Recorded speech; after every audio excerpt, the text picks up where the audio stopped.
Salut à tous les amis, bienvenue sur la chaîne Cinéclectisme. Donc la chaîne qui s'intéresse à tous les types de cinéma, tout genre, nationalité et époque confondue.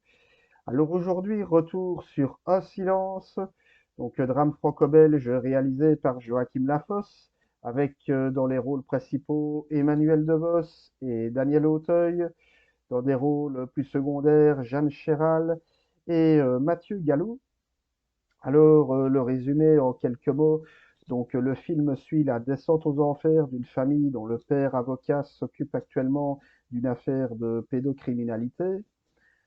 Et donc, un beau jour, ben, ce dernier va être approché par la police qui a découvert dans son PC portable des centaines et des centaines de fichiers à caractère pédopornographique, ce qui va avoir un impact forcément très négatif sur sa famille. On va découvrir que l'épouse de l'avocat était elle-même au courant des déviances de son mari, mais qu'elle a préféré garder le silence, d'où le sens du titre d'ailleurs. Et on va voir également que cette affaire va avoir un impact psychologique très fort sur le fils adolescent et adoptif du couple. Voilà. Alors pourquoi est-ce que j'ai eu envie d'aller voir ce film? Eh bien parce qu'il faut savoir que j'entretiens un rapport assez particulier avec le réalisateur Joachim Lafosse, qui pour la petite anecdote est issu du plat pays qui est le mien, voilà, et ben, qui a fait des films à la fois que j'adore et d'autres qui m'ont beaucoup moins touché. Alors parmi ceux que j'adore, il y a notamment L'économie du couple avec Bérénice Bejo, mais surtout Les Intranquilles, donc avec Daniel Bonnard et Leila Bekti, qui traitait donc de la bipolarité et qui est un film qui m'avait vraiment touché en plein cœur, qui faisait même partie de mon top des meilleurs films de l'année 2021. Voilà. Mais à côté de ça, il y a tous des films avec lesquels je suis un petit peu plus partagé, notamment À perdre la raison, qui avait été très controversé, donc qui revenait sur l'affaire Geneviève Lhermitte avec Émilie Dequesne. Il y avait également Les Chevaliers Blancs avec Vincent Lindon et Louise Bourgoin qui revenaient sur l'Arche de Zoé. Bon, qui étaient des films qui m'avaient un petit peu moins convaincu, que j'avais trouvé peut-être un petit peu plus ambigu. Bon, je les ai vus il y a un moment, mais voilà. Donc, tout ça pour dire que Joachim Lafosse, c'est pas forcément mon réalisateur préféré. Voilà, j'aime bien, mais pas tout. Mais objectivement parlant, ce que je peux dire, c'est que c'est un bon réalisateur. Voilà, on le voit encore ici avec Un silence. C'est quelqu'un qui sait filmer. Voilà, on a des plans séquences et des plans fixes qui sont vraiment pensés au service des émotions du personnage et de la narration, qui ne sont pas là uniquement pour en mettre plein la vue aux spectateurs et aux critiques. Puis c'est un véritable auteur, Joachim Lafosse. De toute façon, ces films sont des films d'auteur, mais c'est quelqu'un qui a vraiment ses thèmes de prédilection, à commencer par la famille, qui est le leitmotiv central de toute sa filmo.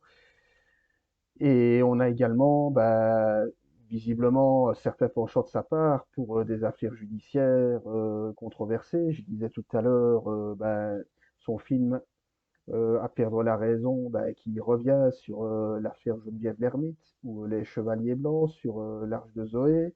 C'est encore le cas ici avec Un silence qui revient sur la sombre histoire de Victor Vissel, qui était l'avocat des familles Julie et Mélissa, dont on a retrouvé, enfin dont la police a retrouvé il y a de ça une bonne quinzaine d'années maintenant, des tonnes de fichiers à caractère pédopornographique sur son PC portable. Donc ce dernier avait dit à l'époque que c'était uniquement à des fins professionnels et puis au fil de l'enquête et les témoignages de son épouse, on a découvert que c'était beaucoup plus sordide que ça. Voilà. Alors, oui, je le dis tout de suite, donc Un silence, c'est pas un biopic. Voilà, pas du tout. C'est une pure fiction. D'ailleurs, les noms des protagonistes sont pas du tout les mêmes que dans la réalité, mais c'est un film de fiction qui s'inspire d'une affaire judiciaire qui a véritablement existé. Voilà. Maintenant, qu'est-ce que j'ai pensé globalement du film?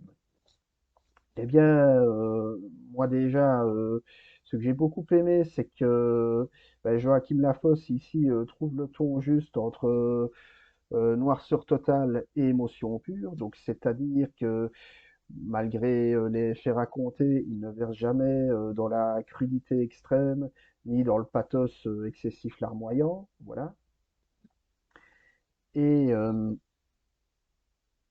alors surtout, bah, le point fort de son film, c'est ce que je disais tout à l'heure au début de la vidéo, ben, c'est que il arrive à penser à mettre vraiment sa mise en scène au service de l'histoire. Et alors pour ce faire, ben, le point de vue va être uniquement centré sur un personnage en particulier, ici en l'occurrence celle de l'épouse de l'avocat, donc incarnée par Emmanuel DeVos. Et donc en fait, on va voir que le film est construit sous la forme de toute une série, soit de plans séquences ou de plans fixes, qui enferment les personnages dans un lieu clos, dans leur voiture par exemple, dans des couloirs, dans leur chambre. Et pourquoi est-ce qu'il fait ça, Joachim Lafosse? Eh bien, c'est pour que les personnages puissent se confronter à leurs émotions, puissent faire face à leurs propres démons. Et dès lors, le fait de les filmer dans des lieux clos permet d'introduire une certaine distance entre le spectateur et les personnages qu'il voit à l'écran.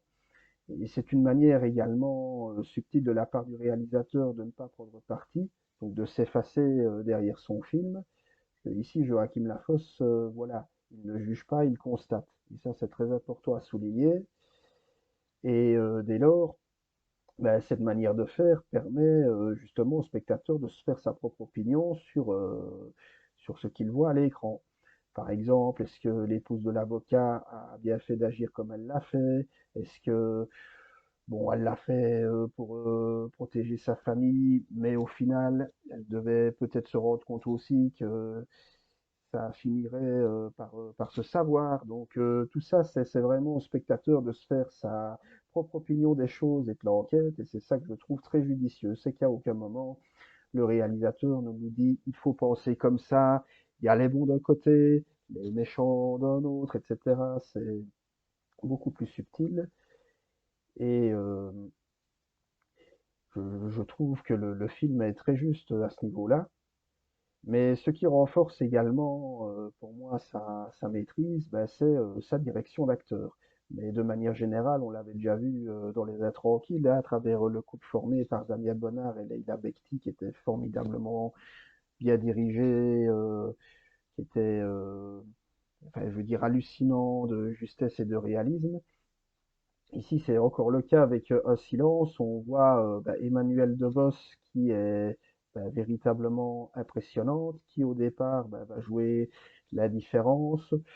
Donc on va bien se douter qu'elle est au courant de certaines choses, mais qu'elle se dit que moins elle en dit, mieux elle se porte.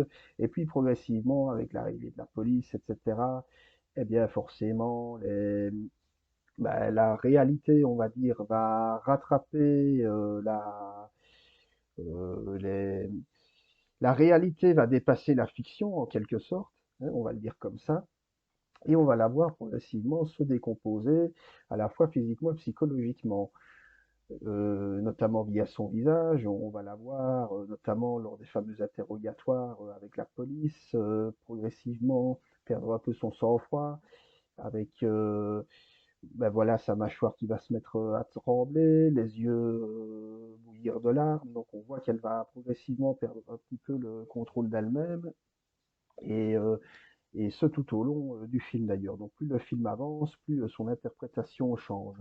Et ben, Emmanuelle DeVos, qui de toute façon a toujours été une bonne comédienne, ici moi je trouve que c'est peut-être, en fait, des quelques films que j'ai pu voir d'elle, l'une de ses interprétations les plus bouleversantes. Alors à ses côtés, bon, on a Daniel Auteuil, hein, qu'on ne présente plus, hein, monstre sacré du cinéma français à la carrière très impressionnante, ici dans un rôle très complexe, et bah là qui nous est présenté d'entrée de jeu comme quelqu'un bah, d'assez détestable, assez manipulateur, qui exerce une sorte d'emprise malsaine sur sa femme et son fils, notamment quand il n'arrête pas de dire à sa femme qu'elle est sa colonne vertébrale, son tout, son souffle, que sans elle il n'est rien. Et là, on sent qu'il est dans la manipulation, On sent très vite que c'est un personnage qui est beaucoup plus ambigu que ce qu'il veut bien nous faire croire. Voilà. Voilà, dans ce rôle complexe, Daniel Auteuil est lui aussi très convaincant. Il est également très froid. C'est aussi ce que veut le personnage. Et en même temps, il arrive à rendre son personnage neutre. Donc, c'est-à-dire qu'à la fois, on n'a aucune empathie pour lui, mais on éprouverait surtout même pas de la cruauté, mais plus de la pitié. Voilà, parce que il se sait coupable. Et alors, qu'est-ce qu'il fait? Il va se réfugier dans la lâcheté. Voilà, un sentiment qui est très bien vendu par Daniel Auteuil. Alors, il faut savoir que pour la petite histoire, c'est Joachim Lafosse qui le dit lui-même. Il a approché plusieurs acteurs célèbres qui ont refusé le rôle, soit parce qu'ils ne l'aimaient pas, donc enfin Joachim Lafosse, mais le rôle qu'ils n'aimaient pas, ou alors parce qu'ils craignaient pour leur image. Voilà, leur image de star. Et Daniel Auteuil, qui lui apparemment a vraiment beaucoup apprécié jouer ce type de rôle, ce qui n'est pas étonnant quand on sait que Daniel Auteuil est capable d'absolument tout jouer, aussi bien les mecs bien que les pires crapules. Il a notamment joué à Le Marquis de Sade, pour rappel, entre autres. Et donc, voir un acteur d'un tel calibre oser s'aventurer comme ça sur des terrains un peu ambigus, c'est aussi très bien. Mais alors aussi, donc à côté d'Emmanuel DeVos et de Daniel Auteuil, on a la grande révélation du film qui est Mathieu Galou, donc jeune comédien adolescent d'une quinzaine d'années, dont c'est, si pas le premier rôle, enfin en tout cas vraiment l'un des premiers rôles, qui est aussi très impressionnant dans un rôle très complexe, hein. On a le fils qui nous est présenté comme quelqu'un d'assez rebelle, voire même d'un peu instable sur les bords et qui progressivement va perdre pied face à tout ça, à tout cet engrenage. Et encore une fois, le film va prendre son temps pour nous montrer sa lente désagrégation psychologique. Voilà. Alors, en somme, donc, si je devais mettre une note au film, je mettrais à un silence un bon petit 7 sur 10, voilà, mais je n'irai pas plus loin. Donc, pour moi, ce n'est clairement pas le meilleur film de Joachim Lafosse. Alors attention, c'est un bon film. Je le répète, la réalisation est bonne, très soignée, les personnages très bien interprétés. Pardon, je me frotte le nez, mais voilà, désolé. Et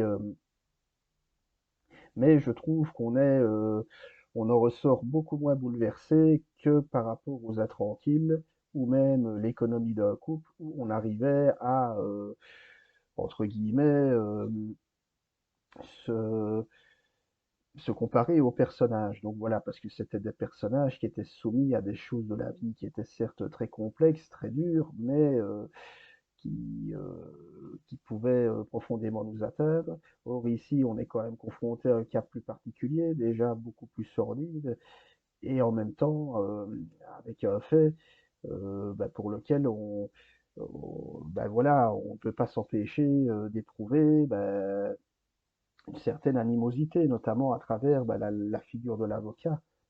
Donc c'est peut-être ça aussi qui fait que du coup le film est peut-être moins impactant émotionnellement.